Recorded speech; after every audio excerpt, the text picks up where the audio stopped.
আমার স্বামী আমার সাথে সংসার করতে চাইছেন না, কারণ তার মা বাবা এবং বোন আমাকে পছন্দ করেন না।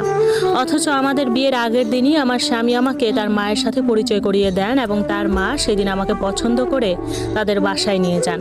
পরের দিন আমার শাশুড়ি আমাকে আমার স্বামী ও দেবরের সাথে কোর্টে পাঠান।